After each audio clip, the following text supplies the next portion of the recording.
joins us right now, beautiful state of Ohio. He's on the House Judiciary Committee, the ranking member there. Congressman, always good to have you. Good to be with you. What did you make of what the Postmaster General was saying on the whole mail-in ballot issue? Because he says, I think the American public should be able to vote by mail. He says, we'll deploy processes and procedures that advance any election mail, in some cases ahead of first-class mail. Do you think that adequately addresses the concerns some Democrats had, many in your own party, that he was sent there by the president to make that next impossible? Well, the real concern is when you go with live ballots sent out to everyone, as some states are doing, that haven't done this before. And you need no better example than the sponsor of today's legislation, the chairwoman of the Oversight Committee, Carolyn Maloney. Her election was on June 23rd, but it took 6 weeks to determine who the winner was. So that's the concern the president has. That's the concern I have. That's the concern I think lots of Americans have. This is not about the Postal Service. This is about politics. The Postal Service they got $14 billion cash on hand. They got a $10 billion line of credit. They're making more money right now than they were at this same point last year.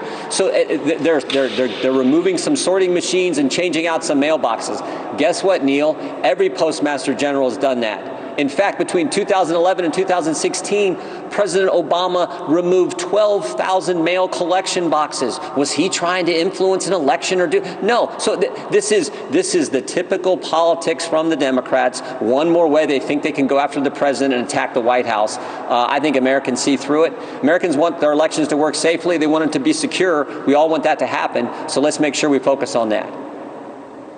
You know, nevertheless, Congressman, the president did say earlier this week that he opposed election aid for states and an emergency bailout for the Postal Service, citing, among other things, that it might restrict many Americans' ability to vote by mail. But he also said that voting by mail has repeatedly made the claim that mail-in ballots can lead to widespread fraud. So do you believe this is as much about his trying to stymie the process than enhance it?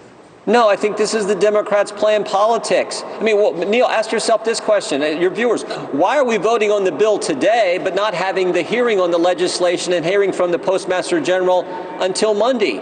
Normally, it's the other way around. Normally, you want to get all the information, hear from the person in charge, the Postmaster General. How much you want to bet on Monday? How much you want to bet on Monday? They treat the Postmaster General just like they treated the Attorney General 3 weeks ago. How much you want to bet? Because this, again, this is not about any type of policy solution or concerns about what's wrong. This is all about politics. It was first the Russia investigation, then the first big hearing in this committee, this Congress, Michael Cohen, and he came in and lied 7 times. Then it was the fake Ukraine impeachment. Now this is just the latest effort of the Democrats to go after the president. And again, I think the American people see it, as evidenced by the simple fact we're voting on a $25 billion piece of legislation today, and yet we haven't had a hearing on it. The hearing is going to happen after the fact. So that tells you right there, this is not serious about real legislation. This is not real serious effort. This is political.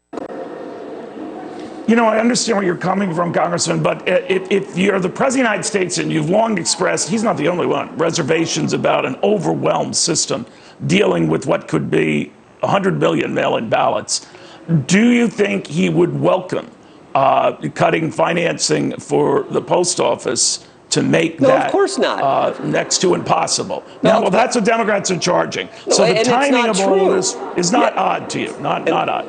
No, it's like so many things the Democrats have said, it's not true. I mean, come on. But I tell you what is a concern. Do you really think if you mailed a ballot to every single voter, 150 million ballots, do you really think we know who the outcome and have all those ballots counted on election night? Because we know from we know what happened in New Jersey last month. They had their primary election.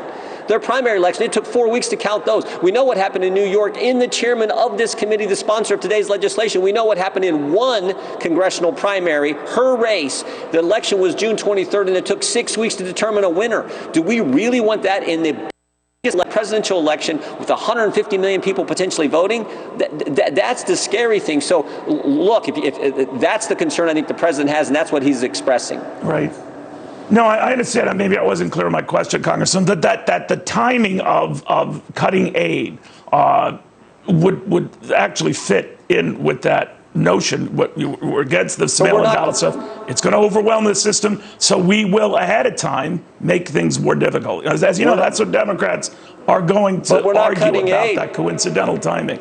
The CARES Act that we passed clear back in March, the first big stimulus to deal with the coronavirus situation, had a $10 billion line of credit. There's money that they got $14 billion they're sitting on, and they're actually bringing in, as I said earlier, bringing in more money now than they were at this point last year. So it's just not based in reality, the Democrats' claims. All right, Congressman, very good catching up with you. Thank you. I know you work around the clock, so no surprise you're in on a Saturday. Jim Jordan of the House Judiciary Committee, the ranking member. This